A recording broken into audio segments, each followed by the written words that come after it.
beginning of the pandemic, and the moving average has been cut by more than a third since President Biden took office just 4 months ago. We know the policies the President has enacted are making a difference. Today's 4-week average of 505,000 new claims is down from 752,000 the week the American Rescue Plan was signed, and badly needed economic relief started getting out of the door to families and communities around the country. Who doesn't love a chart?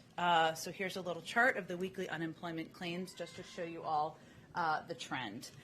These numbers can be volatile, so we caution against reading too much into any single report, and obviously we're looking at trend lines over time, but the trend is clear. In addition to declining unemployment insurance claims over the President's first 3 months in office, the economy has created an average of 500,000 new jobs a month, 8 times more than the average of the 3 months prior.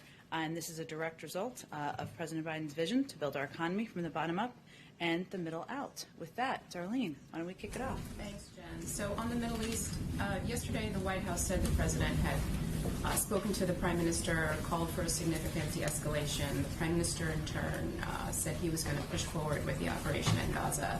So the question is, where does that leave the President and the administration today? And also, what happened yesterday say about his level of influence with the Prime Minister?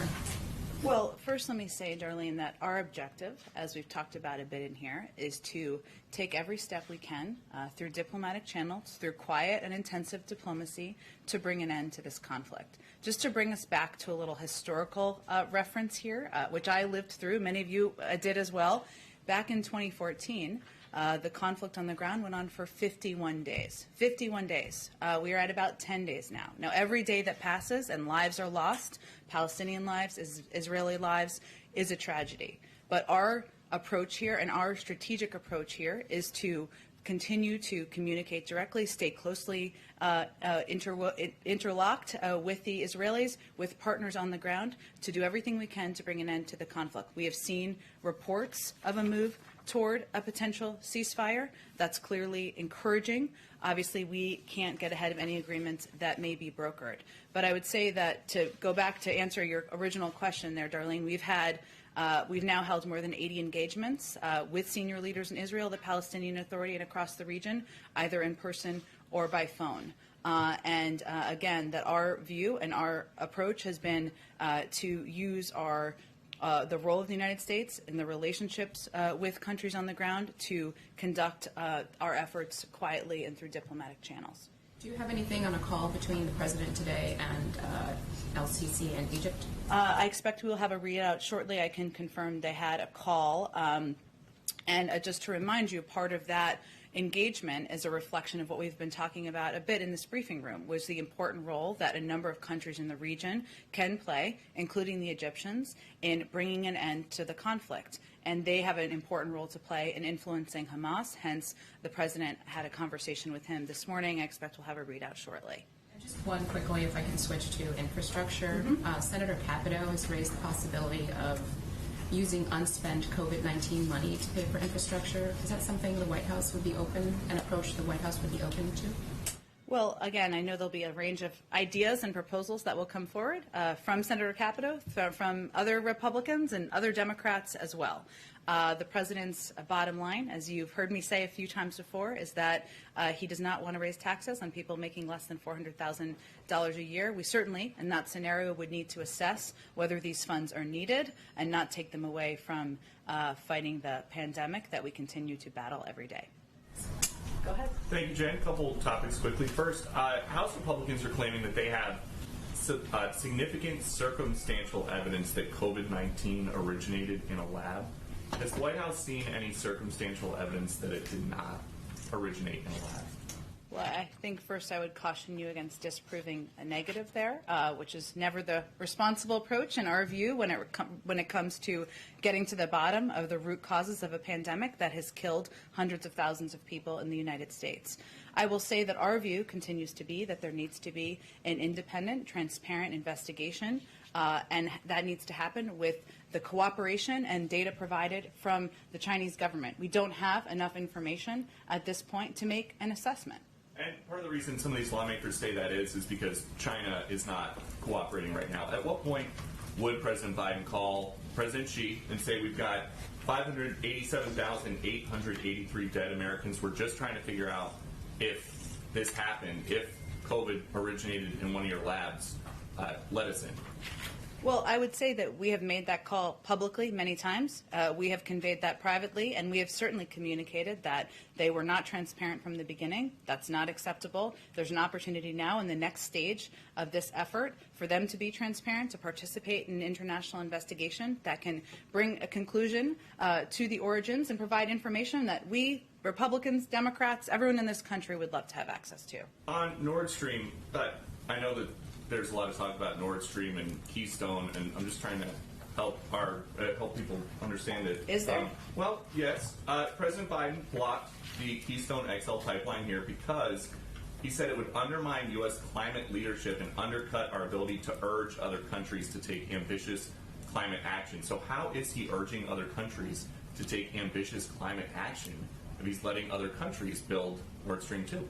First, we're hardly letting any country or other countries build Nord Stream 2. When the president took office, 95% of this pipeline was built.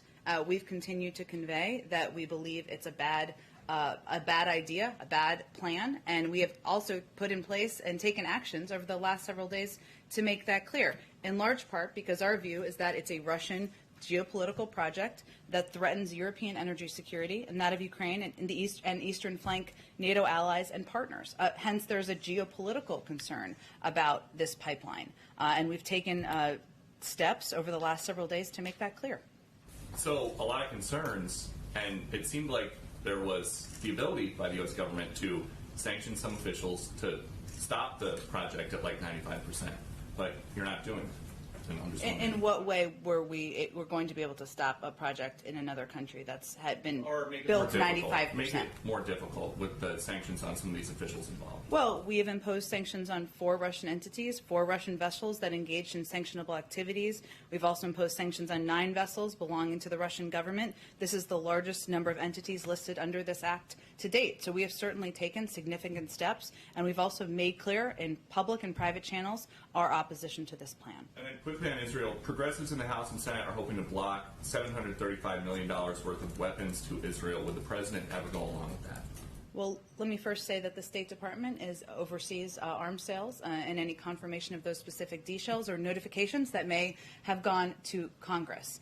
So I would let them speak to that specific proposal you're asking about. I will say that we've had a long, abiding security and strategic relationship with Israel that has been certainly the case for decades. As a candidate, though, President Biden boasted that he was the only one in the race who had ever brought world leaders together to solve a major problem. There's a major problem in the Middle East right now. So why aren't the leaders and the people there benefiting from all of his foreign policy experience? Do you not count the 80 engagements we've had with countries around the world, including the president's call with the leader of Egypt, the 4 calls he's had with the Israeli prime minister, and the fact that there have been reports of a ceasefire, a movement toward a ceasefire? I would say, do you not count him telling Benjamin Netanyahu, who he says he's known for a long time, that he wanted that he expected a de-escalation by yesterday, and Netanyahu just ignoring him? Well, first of all, I would say that we are continuing to work toward that, and that we have believed that they are in a position to start winding their operations down. And certainly that is what we've been conveying, and that is what we expect to happen in short order. So, last one. The president says that foreign policy is something he has done his entire life. Mm-hmm. Is it working? I would say that if you look at the fact that the global community believes that America is back, has a seat at the table, that we're going to continue to lead in the efforts to get the climate crisis under control, to lead in the efforts in engagement around the world, certainly bringing about an end to this conflict, but also moving toward diplomacy as it relates to North Korea, and moving toward a place where the United States returns to the place of being a leader in global forum, as we hope to be at NATO. I would say we're certainly working on changing the tide of the last 4 years. Go ahead. There are decidedly mixed signals coming out of both the Iranians and the Europeans on the chances of a nuclear deal being struck. Can you tell us who's right? Well, I don't know if I can. I don't know if I'm going to take assess in that exact term, in that exact phrasing. But I will tell you this: we remain engaged as a party in these discussions. Obviously, our discussions, as you know from following this, are through indirect talks through the Europeans. We continue to believe that our efforts as it relates to bringing an end or preventing Iran from acquiring a nuclear weapon need to happen through diplomatic channels, and those talks and engagements are continuing. We always know from having lived through these negotiations before, there will be bumpy roads, there will be different assessments, but we're continuing to work toward progress. On South Korea, the president's seeking to tap into the U.S. vaccine supply as part of his visit. How does the White House view such requests from advanced economies like South Korea? Is there a higher bar? Can you give us some color on those requests? You mean, for clarification, so you mean the president of South Korea is looking to tap into our vaccine supply? We certainly expect that the leaders will discuss ways the United States can support South Korea in its fight against COVID-19, as well as how we can work together to combat the pandemic around the world. And certainly they will raise a range of issues. I know they've noted that this is one that they intend to raise, which is hence why you're asking me about it. I will say that as it relates to the vaccine supply that we've announced, we are going to be sharing with the world. We will look at that and we will make decisions, which are still ongoing, with a couple of criteria in mind: how to do it equitably, how to ensure we're reaching parts of the world that need help the most, how to do it in a way that's fair and has a regional balance. So I don't expect that assessment to be made in advance of tomorrow, but certainly we welcome the opportunity to discuss with them how we can work together to address the global pandemic. One more question on South Korea. John Kerry and others have called on South Korea to double its 2030 targets for carbon cutting emissions, saying it won't go far enough to meet the 2050 goals. Should we expect any movement on that? Should we expect South Korea to come a little bit higher on those 2030 goals as part of these talks? Well, we are working with South Korea in areas of mutual interest, and certainly climate ambition, addressing the climate crisis that's facing the global community as part of that. Sectoral decarbonization and clean energy deployment we expect will be a part of the discussion, and we are looking forward to enhancing technical exchanges on economy-wide decarbonization aligned with the global goal to achieve net zero greenhouse gas emissions. So I certainly expect that addressing the climate crisis, what we can do mutually, what steps they can take, perhaps what steps we can take, will be part of the discussions, but in terms of what the outcome of it will be tomorrow, I'm not in a position to get ahead of that. Go ahead. Thank you, Jen. Understanding that there have been more than 60 phone calls between 80 between the administration and regional leaders, why is the president and vice president now reaching out to their regional counterparts beyond Prime Minister Netanyahu and Abbas? Why not make those some of the first phone calls? Well, the president spoke with Prime Minister Abbas. He spoke with him last week already.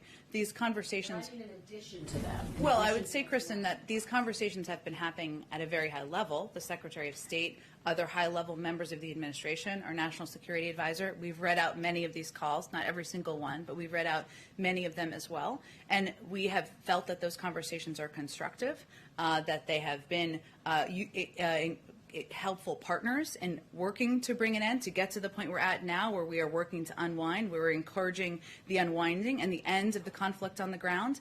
And there are moments when it's the right moment for the president to have a call directly with a global leader himself. This is one of those moments. Could the president have tried to move forward with this ceasefire earlier if he had started reaching out to LCC and his other partners in the region several days ago? We have been very closely aligned, in touch, and working in lockstep with our partners in the region. That is not required. But, Kristen, the way diplomacy works, that does not always require a call from a global leader. We have been working in lockstep with them at still a very high level to bring an end to the violence, bring an end to the conflict on the ground. And they share a desire to do exactly that. And there's no question that their relationship, ability to engage with Hamas ensures that they can play a very powerful and impactful role in this regard. But the reason, let me just say one more point, the reason that we're at this point in terms of the evolving conversations and statements and readouts that we have put out is because the situation on the ground has also evolved, and that those readouts reflect that. And I just want to be very clear about where things stand. Is it the administration's understanding that both sides have now agreed to a ceasefire at this point? We have seen reports of a potential ceasefire, which we certainly see as encouraging. but we are not in a position to get ahead of any agreements that may be brokered. You're not in a position to confirm there is in No, fact a ceasefire. no, but we've certainly seen those reports. That those are encouraging. That's certainly what we're encouraging, and what we are working toward. And I just want to ask you about the commission to investigate what happened on Sure. January 6th. Obviously, the bill passed through the House. It is facing very steep odds in the Senate, and House Speaker Nancy Pelosi has said that if necessary, she would be open to moving forward with a commission that would only have the support of Democrats. Would the White House support that and have any concerns that the optics of that would ultimately undercut any findings? Well, we're not at that point yet, and we've certainly seen the Speaker's comments. What I will say, since you gave me the opportunity, is that the attack on the Capitol on January 6th was an unprecedented assault on our democracy. It demands a full and independent investigation into what happened. This is not a political issue in the President's view. This is a question of how we secure our democracy and the rule of law. So it's incredibly disappointing to see how many representatives have opted to turn this into a political issue instead of doing what's right for our country and our Constitution. And they still have the opportunity to do the right thing. Just to follow up, would you be open to the possibility of a commission? There that hasn't was been a only- vote in the Senate yet. Obviously, our hope is that Senate Republicans do the right thing, put partisan politics aside, vote in a way that supports the preservation of our democracy, of our Constitution. They have the opportunity to do that. If they don't, we'll have a conversation about it. Just finally, there is a lot of skepticism on Capitol Hill that there will, in fact, be a bill that they'll pass the George Floyd bill by the anniversary of George Floyd's death next week. Has the White House accepted that it is all but an impossibility at this point that it'll pass, and what will the president do on the anniversary? Well, I don't have anything to preview yet in terms of the president's schedule next week. We will certainly mark the anniversary as it was a moment that impacted millions of Americans and certainly the president on a personal level. I will say, Kristen, that obviously we are in close touch and we certainly defer to the expectations of the key negotiators here. And I would note that Senator Booker has indicated that there's good energy to the talks. Senator Scott has said that the key for us is to keep making progress. And we certainly support those efforts. The president talked about the George Floyd Justice and Policing Act in his joint session speech, put a marker down because he feels it's important to be bold, to be ambitious. And that's exactly what he feels we're hopefully working toward. Sure, go ahead. So yesterday, President Biden told the Prime Minister that he wanted to see significant de-escalation yesterday and on a path to a ceasefire yesterday. So did he see that significant de-escalation, and does he believe they are on the path to the ceasefire? Well, Caitlin, I would say we're not going to give a day-by-day grade here of the efforts, but I will say that our objective is to continue to push and encourage all parties on the ground. Israel, of course, the president has spoken to Prime Minister Netanyahu, as you know, 4 times, more than any other world leader, and to start winding their operations down. We have seen reports of a potential ceasefire. That is certainly encouraging. And we believe that they are at the point where they certainly should be positioned to bring an end to this conflict. But again, as I started off conveying, we're also in a place where we want to bring this to an end as quickly as possible. That is clearly our objective. But we are only on about day 10 or 11 here. When we look back at 2014, that was about 51 days, and we're going to continue to press behind the scenes, press through intensive quiet diplomacy to bring an end to the conflict. I was just wondering, because he did set the deadline of significant de-escalation yesterday, so I'm just wondering if they met that mark to his liking. Again, I'm not going to give a public evaluation from the president of day-by-day actions. What I can tell you is that we are continuing to work behind the scenes through these 80 engagements with senior officials to advocate for, to convey that they should be in a position now to start winding their operations down, and that is what we are hopeful to see. Okay, and what are the national security reasons for waiving the sanctions on the company and CEO behind Nord Stream 2? Well, I know we made this announcement from the State Department just yesterday, and they certainly spoke to this from their end. We also put in place a number of sanctions, as you know, on Russian officials and Russians who were engaged in this in the building of Nord Stream 2 to send a clear message that we think that this is a bad deal, that it is a geopolitical plan that we feel puts our Eastern flank NATO allies and partners and Ukraine at risk. So that is why we put those in place. But what's the reason for waiving the sanctions? We certainly have an important, vital relationship with leaders in Germany, and we make a range of decisions through a range of global factors. Okay, and my last question, about 15 days ago, I think, Michael Fanone, who is a D.C. Metropolitan Police officer who was there on January the 6th, was beaten, tased, they stole his badge, suffered a lot of trauma. He says that he still is living through. He says he sent you a letter about 15 days ago talking about the emotional anxiety that he still struggles with on a daily basis and saying it's time to fully recognize the actions of the officers on that day. So I was just wondering if the White House has a response to him. I'm happy to check on the status of the letter. Obviously, the president's view is that there are a number of officers who lost their lives, paid a tremendous sacrifice on a day that will be a stain on our democracy for many years to come, and certainly many who survived. This will be a long-lasting trauma. I'd have to check on the letter and the status of that. Okay, thank you. Thanks, Jen. You've said a couple times that you believe that the Israelis are in a position to start winding their operations down, and that's what the administration expects to happen in short order. Have the Israelis conveyed that they are going to wind down operations, and can you define short order? What type of timeline are you looking for?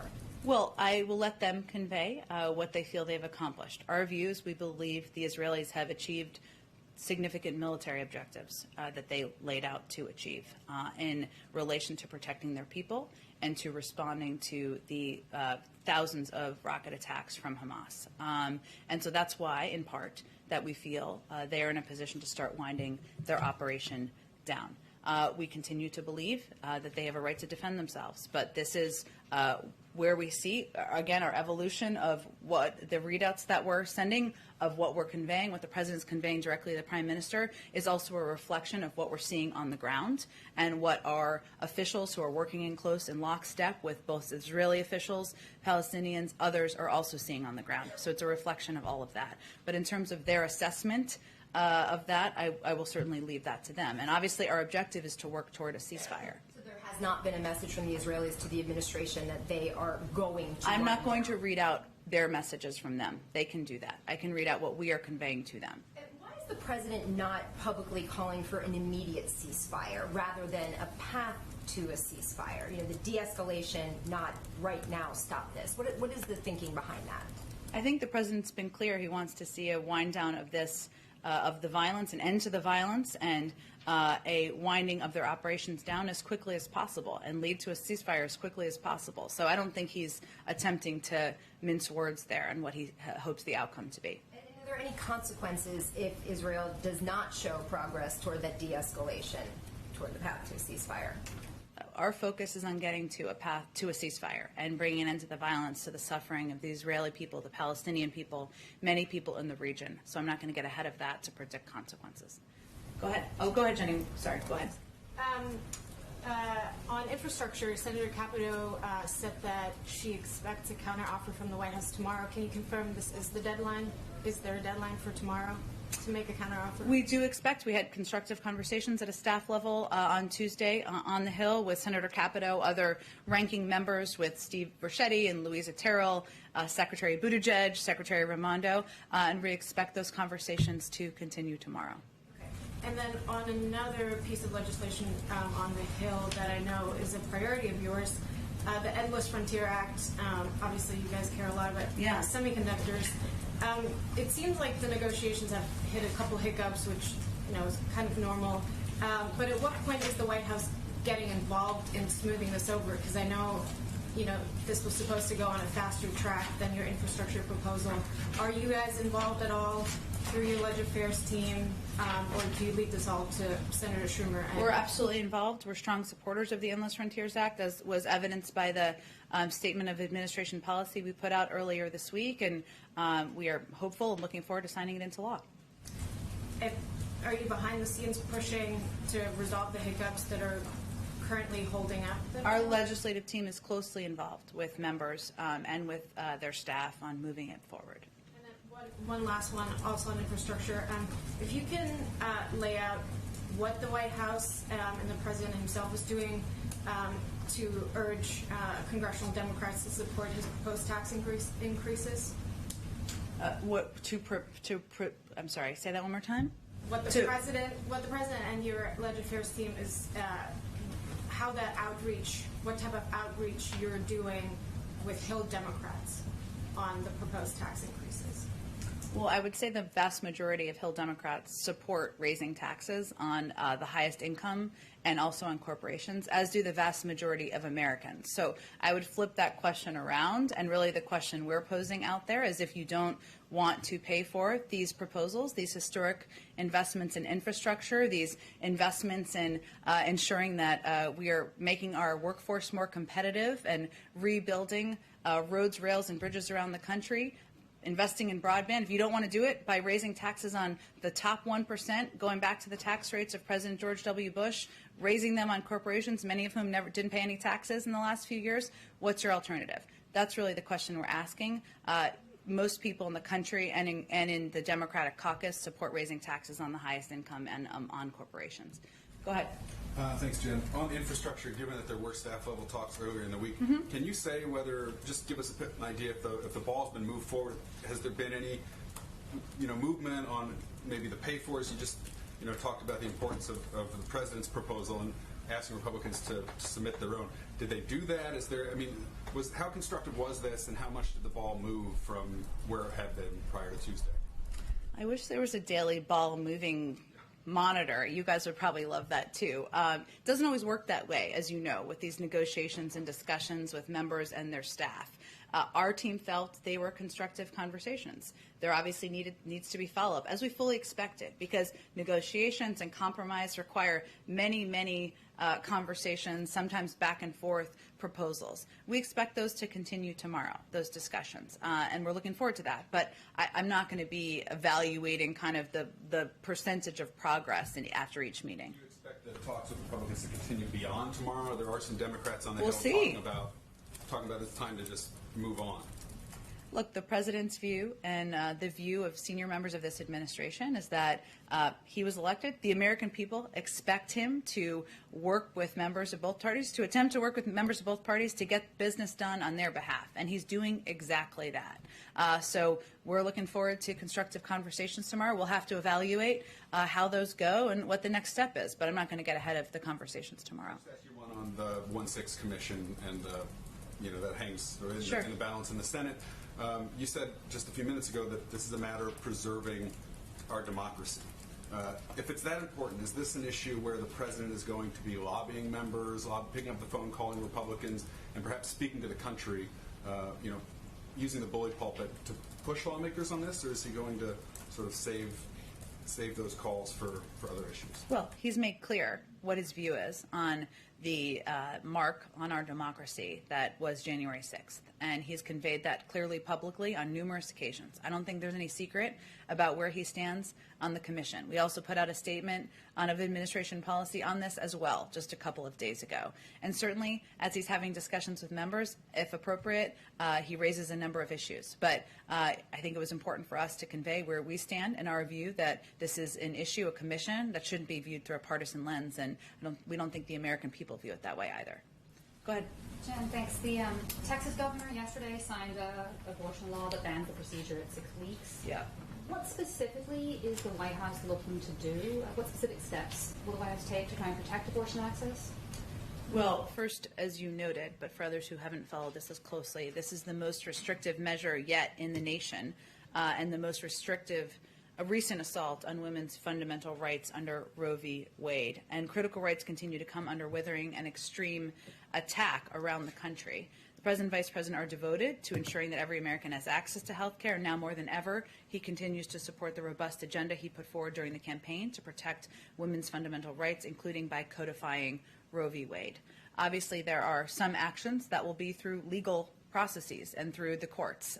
Those are decisions for the Department of Justice and others to make, but certainly the President supports and believes we should codify Roe v. Wade, and that is his view, regardless of these backward-looking steps that are being taken by states in the country. And Jen, both Pfizer and Moderna CEOs are saying COVID boosters could be needed as early as September. How is the administration preparing for that in terms of contracts with companies? What would that mean for efforts to send shots overseas? Sure. Well, first, we would wait for the FDA to certainly make that official recommendation to the American public. I will say that when we purchased such a large quantity of supply and doses, we were also factoring in a range of contingencies, and that includes that potential. We don't know if that will be what the FDA concludes, but we plan for that. And in addition to the supply that we've already ordered, we're going to be focused on continuing to work with manufacturers to increase supply globally, of course, through our own manufacturing facilities, and we'll continue to build from the supply we've already ordered. One more really quickly. Last week, 25 members of Congress sent the president a letter asking him to appoint a special envoy to Northern Ireland. Wondering if he has any plans to do that, and if so, what the timing would be. We did see that letter. Certainly, that decision and recommendation would probably be made by the State Department in terms of what is needed on the ground. So I don't have any personnel announcements to convey or a timeline for that. Go ahead. Hi, thanks. Will President Biden press President Moon to join the Indo-Pacific Quad? And if South Korea is not a part of the Quad, does that kind of leave a big hole in your hopes of containing China? Well, the Quad has 4 members, so not to be too mathematical about it, but I would say that that already exists. I would say that South Korea is an incredibly important partner to the United States, hence the president is having one of his first bilats in person with the president of South Korea, and I think that sends a clear message. Now, in terms of working with South Korea to address regional security issues or strategic issues in the region, certainly there'll be an opportunity to talk about that. We expect that North Korea will be a central topic of the discussion, of course, tomorrow, but they also will discuss climate. They will also discuss economic partnership. They will also discuss China. And those will all be a part of this bilateral conversation and meeting tomorrow. But in terms of like a full-fledged membership, I know you'd have to rename it. Is that going to come up? Is the president going to push for that? Look, I think that South Koreans may bring up a range of issues, of course, but I'm just framing for you what we expect the focus of the discussions to be about. And I would also convey that there are a range of forums and formats through the international community where the U.S. works with a range of countries, where we may work with, of course, Japan and South Korea on a range of issues. That there's been a history of that through trilateral cooperation, as you know. There are a range of international organizations that we are a part of, and South Korea is also a part of. So I don't have anything to predict or anticipate in terms of a change in membership of the Quad, but I would just note that the fact that they are here tomorrow, that it's a full bilateral program, makes clear the importance of that strategic relationship. Has President Biden ruled out the possibility of face-to-face meeting with Kim Jong-un of the North? I mean, is that even a possibility? I don't expect that to be top on his agenda. And just one quick one on taxes. Do you have any fears that the new IRS enforcement plan might create some political blowback, some wariness in the public, just the idea, oh, the tax man's coming, I might face an audit? What should people know about that? Well, I think, it's one of the reasons that we want to be absolutely clear that what additional enforcement from the IRS would be focused on are people who are not paying their fair share. That is not hardworking middle-class Americans who are, working hard, paying taxes, putting food on the table. There are a range of other entities that are less likely to pay their fair share of taxes. So we will be, continue to be absolutely clear about that. Lower middle class Americans are, for the most part across the board, compliant with their tax obligations. But there are cases where corporations are not paying their fair share, and they're able to play by their own rules, paying half or less than what they owe. And, that's really what the focus is. Go ahead in the back. Thank you, Jen. On taxes again, the president has called on the wealthy to pay their fair share. I'm wondering if the president would like to see reforms to the way that S corporations are treated, given that the Obama administration said that those corporate structures could sometimes be used as loopholes, and yet President Biden, between 2017 and 2020, used an S corporation, according to his tax returns and reporting in Bloomberg, to avoid paying nearly $500,000 in self-employment taxes. Well, I will say first that he received no income from Celtic Capri in 2020, which is the S Corp, and it's dormant, and it will not be engaging in any business other than to receive potential royalties, which would relate to books he has already written. And of course, as you know, you only know about this because the president released his tax returns, which has long been historic precedent, even if it wasn't over the last several years. In terms of additional tax reform proposals, I don't have any to announce for you today. I would note that the president paid a higher rate than most high-income individuals and most corporations around the country. Very good. And then another one with regards to the question of what's happening currently in the Middle East. I know that you touched on, the Iran nuclear deal, but, there was reporting earlier that the leader of the Iranian Revolutionary Guard said that the rocket attacks from Palestine hitting Israel was a sign of, quote, a new Palestine. I'm wondering if that type of rhetoric coming out of Iran has any effect on the president's eagerness to rejoin the treaty, the Iran nuclear agreement, and sort of if there is any interplay between those two spheres. Well, I think it's important to be very clear. Iran they're bad actors, and they're bad actors in the region, and that is very clear. That is our position. However, we believe, the president believes, that it is in the best interest of the United States and in the best interest of countries in the region to have more visibility into Iran's nuclear capabilities and to prevent them from acquiring a nuclear weapon. Can I ask you one more on the Colonial Pipeline? Yes.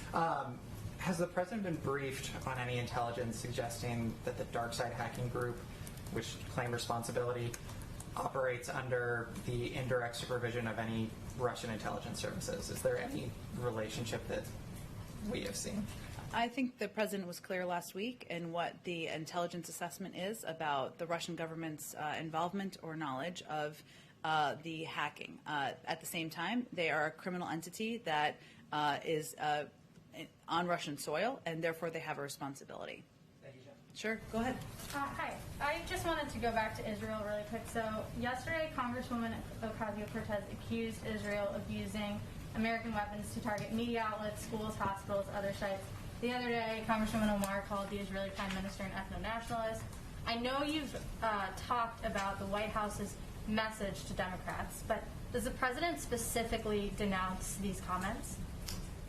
I think we have a responsibility here to speak about this as the issue that it is, which is a conflict that is killing people in a region, and our efforts to bring that to an end. The president doesn't see this through the prism of domestic politics. He sees this through the prism of what role the United States can play as a leader in the global community to engage in quiet, intensive diplomacy to bring an end to the suffering and the tragedy on the ground. And just to follow up on that, so of course this isn't just a domestic issue, but there is infighting between Democrats. And one of President Biden's big messages is unity. So what is being done to unify his own party on this issue? And how is this infighting not hurting that message of unity? Well, here's where there is agreement. We all want to see an end to the conflict on the ground. We all want to see an end to the suffering for Palestinian people, for the Israeli people. There's a disagreement on tactics. There's a disagreement on some aspects of how we engage. But we all agree that we want to end the suffering, and that is certainly a unifying message. Go ahead in the back. Thanks, Jen. I want to pick up on a couple things that my colleagues have asked, infrastructure and taxes. Sure. First, though, on infrastructure. Has any progress been made? I know you say that the conversations have been constructive, the talks are going to keep on going, but has any progress been made through the lens of the White House? Well, here's what's progress. We have Democrats and Republicans, the ranking members of a range of important committees in the Senate, having discussions with members of our senior White House team, a Democratic administration, about an agreement that we need to invest in our nation's infrastructure. Are we on the same page on every component of how it should be paid for or on the numbers? No. Do we know it will have a successful outcome? No, we don't know that yet, because this is democracy in action. This is compromise. This is negotiations. And it looks foreign because we haven't seen this in some time, but it's ongoing. So we're not going to give a day-by-day grade. It's not particularly constructive to do that. What's the bigger challenge at this point, the top-line figure or the pay-for? The top-line figure or the pay-for? Yeah, what's a bigger lift at this point? Look, I think I'm not going to rank order them, but I will say that it's not been a secret that the largest area of disagreement is pay-fors. And obviously, if you have a higher top-line number, you need more pay-fors. Doesn't require a mathematician for that. And then on taxes, with the guidelines that the Treasury Department put out today as it relates to the IRS. Yeah. What is the argument that you would make that the inflows and outflows of someone's account should be monitored by the IRS? And since the Treasury Department says those who make under $400,000 aren't going to be audited any more than they had been in the past, essentially, are you creating a two-tier audit system? Those who make more than $400,000 and those who make less? Well, I would say that lower and middle income Americans who are working hard, getting their paychecks, are not typically the issue at hand here. And what the tax compliance report conveyed today is that, or confirmed today, I should say, is that it's past time to reform our broken tax system, that teachers, firefighters, nurses, and other hardworking Americans, they report their income, they pay required taxes. Wealthiest Americans and corporations, because they often operate under different tax systems, it already is a system that is living in two Americas, they are able to pay lower tax rates. That's not fair. That's basically what the president is conveying. I guess what would you say to the person who does well, pays their taxes, and just doesn't want the government seeing the outflows and inflows they pay by the book, and they say, hey, I don't think this is right? Well, again, I think what our focus is on here is ensuring that any American pays the taxes that they are owed. And if they are paying the taxes that they are owed, then they have little to worry about. But there's no question that given that for the last 10 years, the IRS has been repeatedly underfunded, currently has 20,000 fewer staff, including fewer enforcement staff, than it did a decade ago, that proposals like the president's proposal to increase a 10% increase in funding for the IRS that would largely be used to strengthen enforcement on wealthy and corporate tax filers and help ensure those at the top pay their fair share is certainly something that I think the vast majority of Americans would feel is fair and effective. Go ahead. Thank you, Jen. I'm going to bring you back to the Middle East questions. The UN chief just said, and I'm quoting him, if there is a hell on earth, it is the life of Palestinian children in Gaza. So far, 65 children have been killed, 40 women. In total, 230 civilians, 50,000 people have been displaced. Since this administration put human rights protection as the forefront of your foreign policy, why can't you do more to protect the life of Palestinian children and exert more pressure on one of your closest allies, which is Israel, to avoid killing children?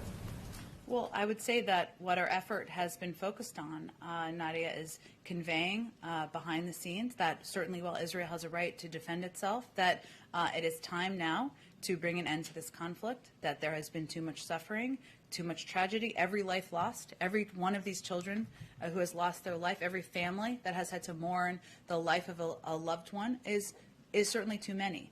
We have certainly had a shift in our approach as it relates to our engagement with the Palestinians from the last administration, including the fact that the consulate was closed.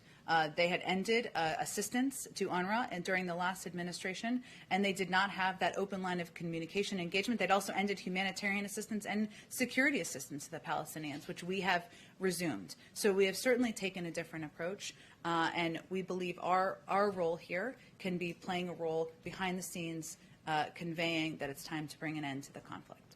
And on Iran, talks from Vienna is indicating that by next round, Iran might come into compliance and the U.S. might lift the sanction. Do you consider that June 18th, which is the day of the Iranian election and is the end of Iran commitment to the IAEA, is the deadline for the White House to trying to achieve something? Well, I'm not going to set new deadlines today. I'm sure that won't surprise you. There are certainly political factors that are factors for countries like Iran that are key parties in these discussions and negotiations. Our, of course, goal is to mutually return to compliance with the JCPOA, and we would be prepared to lift the sanctions necessary for our JCPOA compliance only if Iran were prepared to return its nuclear program to its JCPOA status. We will see where we get, but that is our bottom line. Thanks, everyone.